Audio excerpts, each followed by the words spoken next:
ഉമ്മാനെ മറക്കല്ലേ മോനെ.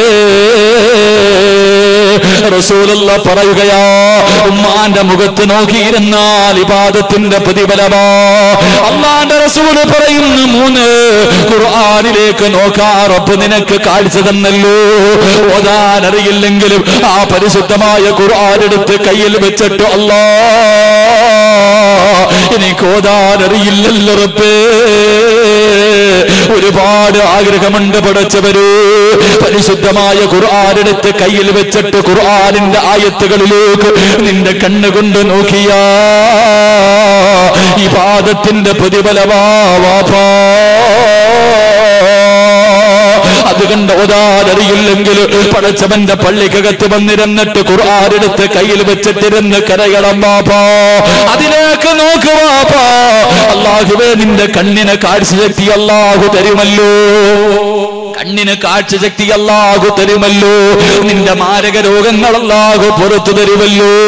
അതുകൊണ്ട് എന്റെ പ്രിയമുള്ള ചെറുപ്പക്കാരോട് ഇന്നത്തെ ദിവസം മുതൽ ഉസ്താദ് നിങ്ങൾ പറയുന്ന ആയത്തോടാതെ ഉറങ്ങില്ലെന്ന് ശഅബാനിന്റെ രാത്രിയിൽ ഈ സ്വർഗ്ഗ പൂങ്കാവനത്തില് ഈ മഖാമിൽ കിടന്നുറങ്ങുന്ന മഹാരഥന്റെ മുന്നിലിരുന്ന് തീരുമാനമെടുത്ത എന്റെ പ്രിയമുള്ള വാപ്പാ, അല്ലാഹു നിനക്ക് തരുന്ന ഒന്നാമത്തെ പ്രതിഫലമാ. ഇവിടെ കിടന്ന് നരകിക്കൂല. കിടന്ന് കിടപ്പിൽ കിടന്ന് മലമൂത്ര വിസർജനം നടത്തിയിട്ട് മക്കളെ തിരിച്ചറിയാൻ കഴിയാതെ, ഭാര്യയെ തിരിച്ചറിയാൻ കഴിയാതെ പടച്ചവരെ കിടക്കുന്നൊരവസ്ഥയെ തൊട്ട് അല്ലാഹു നിന്നെ കാക്കുകയാ. 2, എന്റെ പ്രിയമുള്ള ചെറുപ്പക്കാരാ, റിയാസ് എന്ന് പറയുന്ന ഒരു പാവപ്പെട്ട മദ്രസയിലെ ഉസ്താദ് റൂമിനകത്ത് കിടന്നുറങ്ങുമ്പോ ആ ഉസ്താദിന്റെ മയ്യത്ത് കണ്ട ചെറുപ്പക്കാരോട് വാട്സപ്പിലൂടെ, ഫേസ്ബുക്കിലൂടെ, യൂട്യൂബിലൂടെ ആ പ്രിയപ്പെട്ട ഉസ്താദ് മരിച്ചു കിടക്കുന്ന ഫോട്ടോ ഇങ്ങനെ പരന്നപ്പോ ആ ഉസ്താദിന്റെ മരണം കണ്ടിട്ട് ആഗ്രഹിച്ചു പോയ ചെറുപ്പക്കാരോ, അല്ലാഹുവേ എത്രയോ നല്ല മരണമോ. ഞാനും നിങ്ങളും ചിരിക്കുന്നവരാണല്ലോ. ഞാനും നിങ്ങളും ചിരിക്കുന്നവരാ. എപ്പോഴാ ചിരിക്കേണ്ടത്? തമാശ കേൾക്കുമ്പോഴല്ല, അല്ലാഹുവേ മക്കളുടെ ചിരി കാണുമ്പോഴല്ല, സന്തോഷമുണ്ടാകുമ്പോഴല്ല. എപ്പോഴാ ചിരിക്കേണ്ടതെന്നറിയുമോ?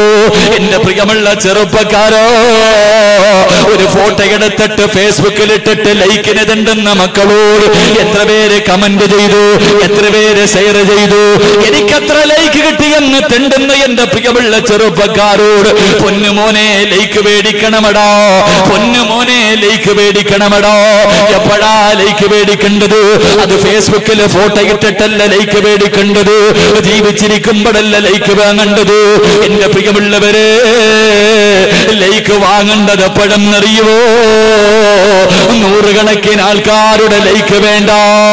അല്ലാഹുവിന്റെ റസൂൽ പറഞ്ഞു, 40 പേര് നിനക്ക് ലൈക്ക് തന്നാ നീ സ്വർഗവാസിയാണെന്ന് നബി മുഹമ്മദ് മുസ്തഫ സല്ലല്ലാഹു അലൈഹി വസല്ലമ തങ്ങൾ പറയുകയാ. അത് ഫോട്ടോ എടുത്ത് ഫേസ്ബുക്കിൽ ഇട്ടിട്ടല്ല. എപ്പോഴാണ് ലൈക്ക് മേടിക്കേണ്ടതെന്നറിയുമോ? വെള്ള തുണിയിൽ പൊതിഞ്ഞിട്ട് നിന്റെ വീടിനകത്ത് ഇങ്ങനെ കുളിപ്പിച്ച് കിടത്തുന്ന ദിവസമുണ്ടല്ലോ, അന്നാണടാ ലൈക്ക് മേടിക്കേണ്ടത്, അന്നാണടാ ലൈക്ക് മേടിക്കേണ്ടത്, അന്നാണടാ ചിരിക്കേണ്ടത്. എന്റെ പ്രിയപ്പെട്ട പൊന്നുമോനെ, വാശി കൂടുതലാണല്ലോ, വാശി വല്ലാതെ കൂടുതലാണല്ലോ. എങ്കിലെന്റെ ചെറുപ്പക്കാരെ, വാശി കാണിക്കേണ്ടത് എന്തിനു വേണ്ടി എന്നറിയുമോ? ചിരിക്കേണ്ടത് എപ്പോഴെന്നറിയുമോ? ചിരിക്കേണ്ടത് എപ്പോഴെന്നറിയുമോ? എടാ, നിനക്ക് ജന്മം തന്ന നിന്റെ പ്രിയപ്പെട്ട മാതാവ് എപ്പോഴും പറയുമല്ലോ, മരണവേദനയുടെ വേദനയൊന്നും എന്താണ് നിന്നെ പ്രസവിച്ചതെന്ന്. എന്റെ പ്രിയപ്പെട്ട പൊന്നുമോനെ, നിന്റെ ഉമ്മ എത്ര വേദന സഹിച്ചവളാണെങ്കിലും നിന്റെ ഉമ്മ ആദ്യമായിട്ട് നിന്നെ കണ്ടപ്പോ ഉമ്മ വല്ലാതെ ചിരിച്ചടാ പൊന്നുമോനെ. ഓപ്പറേഷൻ തിയേറ്ററിന്റെ വെളിയിൽ കരഞ്ഞു വിളിച്ച് ദുആ ചെയ്തുകൊണ്ട് നടന്ന നിന്റെ പ്രിയപ്പെട്ട വാപ്പയുണ്ടല്ലോ, അതുവരെ കരഞ്ഞുകൊണ്ടിരുന്ന വാപ്പയുടെ മുന്നിലേക്ക് വെള്ള തുണിയിൽ പൊതിഞ്ഞിട്ട് നേഴ്സ് കൊണ്ടുവന്ന് കാണിച്ചു, ഇതാ പൊന്നുമോർ. അപ്പ അത്രയും നേരം കരഞ്ഞ വാപ്പ നിന്റെ മുഖത്ത് നോക്കി ചിരിച്ചടോ. ആ സമയത്ത് നമ്മൾ കരയുകയായിരുന്നു. ആ സമയത്ത് നമ്മൾ കരഞ്ഞു. നമ്മൾ കരഞ്ഞപ്പോ നമ്മുടെ ഉമ്മ നമ്മുടെ മുഖത്ത് നോക്കി ചിരിച്ചു, നമ്മുടെ വാപ്പയും നമ്മുടെ മുഖത്ത് നോക്കി ചിരിച്ചു. നിന്നെ കണ്ടവരെല്ലാവരും ചിരിച്ചു. ചെറുപ്പക്കാരാ,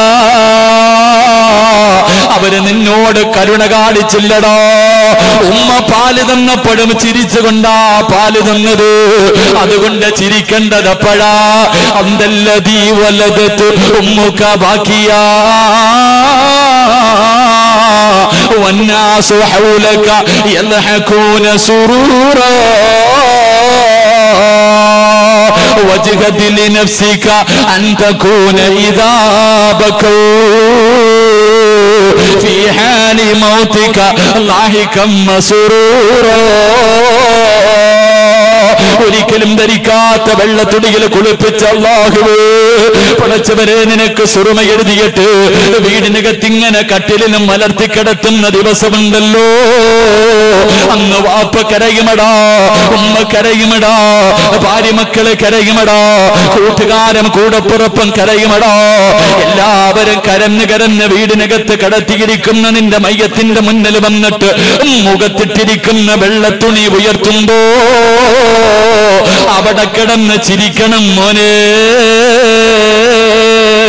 അപ്പോഴാടാ ചിരിക്കേണ്ടത്, ആ സമയത്താ ചിരിക്കേണ്ടത്. നിന്റെ മയ്യത്ത് കണ്ടിട്ട് ഇറങ്ങി പോകുന്നവനെ പറയണം, മരിച്ചാൽ ഇവനെ പോലെ മരിക്കണം. അവന്റെ മുഖത്ത് പുഞ്ചിരി കണ്ടു, അവന്റെ മുഖത്ത് പ്രകാശം കണ്ടു. അല്ലാഹു ഇവന് നല്ല മരണം കൊടുത്തല്ലോ. 40 പേര് പറഞ്ഞ നിനക്ക് സ്വർഗമാണ് പ്രതിഫലമെന്ന് നബി മുഹമ്മദ് മുസ്തഫ സല്ലല്ലാഹു അലൈഹി വസല്ലമ തങ്ങൾ പറയുകയോ. 4ാമത്തെ പ്രതിഫലമെന്ത്? ഏഴൂര് പള്ളിയിലെ കബറ കുടിക്കുന്ന മനുഷ്യൻ അറിയുമെങ്കിൽ ഈ സദസ്സിലുണ്ടെങ്കിൽ ചോദിക്കടാ പൊന്നുമോരെ. ഇല്ലെങ്കിൽ നാളെ രാവിലെ ആ മനുഷ്യന്റെ വീട്ടിൽ പോകണം. ഈ പള്ളിയിൽ കബറ കുടിക്കുന്ന മനുഷ്യന്റെ കയ്യിൽ പിടിച്ചിട്ട് അവിടെ നിന്ന് ചോദിക്കണം, ഉപ്പാ ആരെയെങ്കിലും കബറടക്കാർ, ആരെയെങ്കിലും കബറടക്കാർ. ഇവിടെ കുഴി വെട്ടിയപ്പോ, ഇവിടെ കബറ കുടിച്ചപ്പോ മണ്ണിന് വല്ല സുഗന്ധവുമുണ്ടായിരുന്നു, മണ്ണിന് വല്ല സുഗന്ധവുമുണ്ടായിരുന്നു. ചോദിക്കടേ പൊന്നുമോരെ, 4ാമത്തെ പ്രതിഫലം നീ മരിച്ചു നിന്നെ കബറടക്കാ കുഴി വെട്ടുമ്പോ മണ്ണിന് പോലും വാസനയാ ചെറുപ്പക്കാരോ.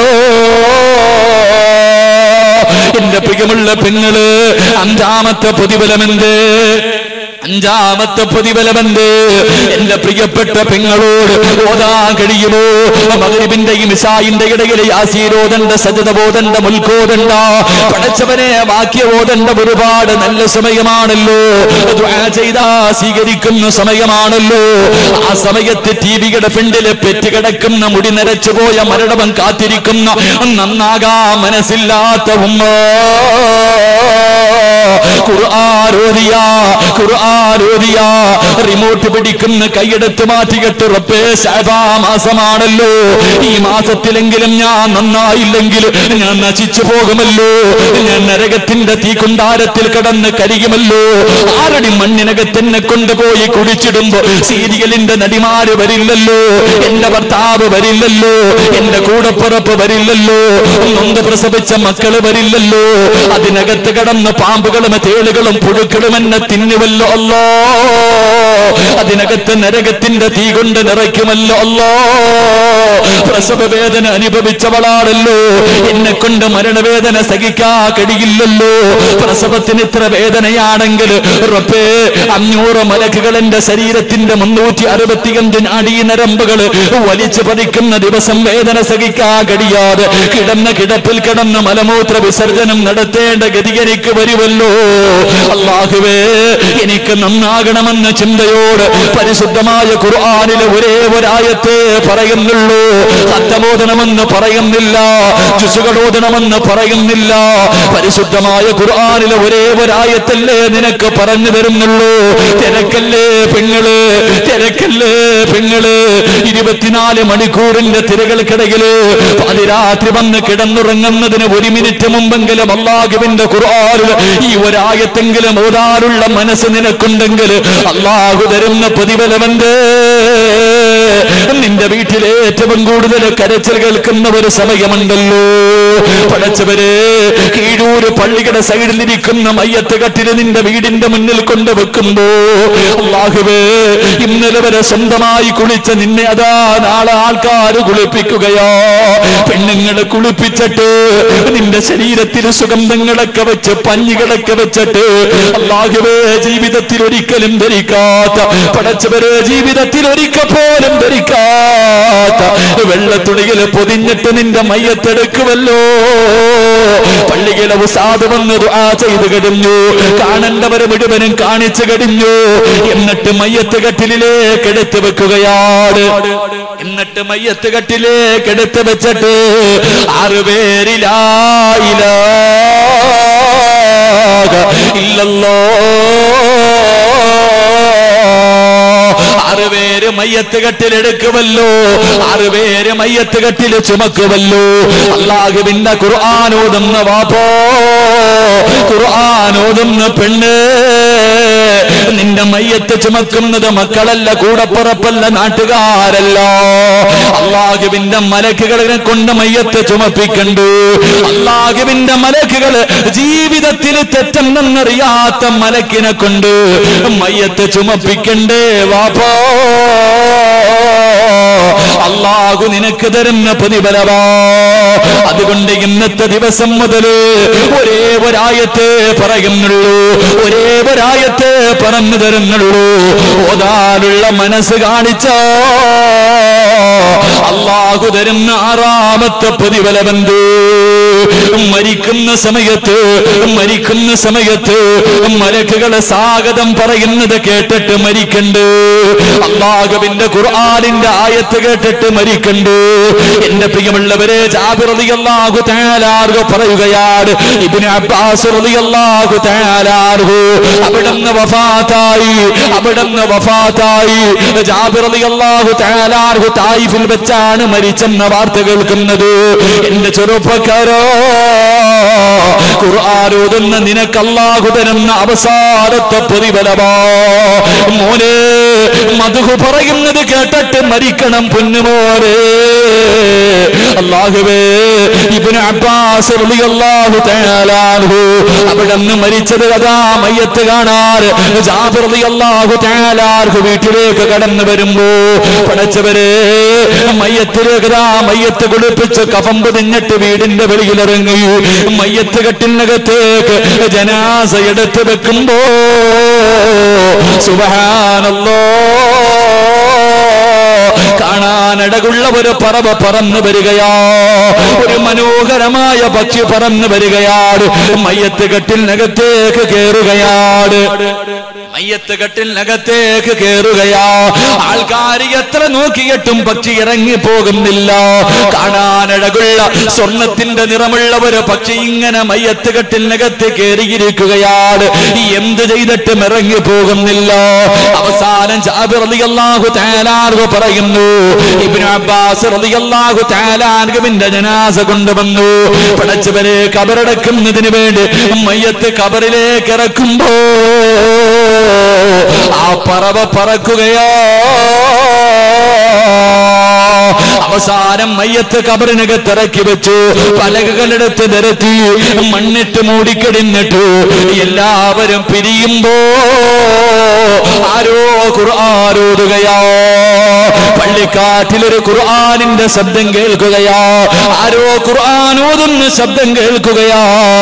ജാബിർ റളിയല്ലാഹു തആല അൻഹു എവിടെ നിന്നാണ് ഖുർആൻ ഓതുന്നതെന്ന് കേൾക്കാൻ പോകുമ്പോ ഇബ്നു അബ്ബാസ് തങ്ങളുടെ ഖബറിനകത്തിരുന്ന് ഖുർആനിന്റെ ഒരായത്ത് കേൾക്കുകയാ. ഖബറിനകത്ത് നിന്ന് പരിശുദ്ധമായ ഖുർആനിലെ ഒരായത്ത് കേൾക്കുകയാ. അല്ലാഹുവിന്റെ ഖുർആൻ ഓതുമെന്ന് തീരുമാനിച്ച പൊന്നുമോനെ, ഈ ആയത്ത് കേട്ടിട്ട് മരിക്കണം മോര്. മരിക്കുന്ന സമയത്ത് അല്ലാഹുവിന്റെ ഖുർആൻ കേട്ടിട്ട് മരിക്കണം പൊന്നുമോര്. ഏതായത്താ തൊണ്ടക്കുടിയിൽ റൂഹിങ്ങനെ എത്തുന്ന സമയത്ത് വേദന സഹിക്കാൻ കഴിയാതെ നീ കിടന്ന് കരയുമ്പോ അസ്റായിൽ ചോദിക്കുകയോ, യാ അയ്യത്തുഹൻ നഫ്സുൽ മുത്മയിന്ന ഇർജി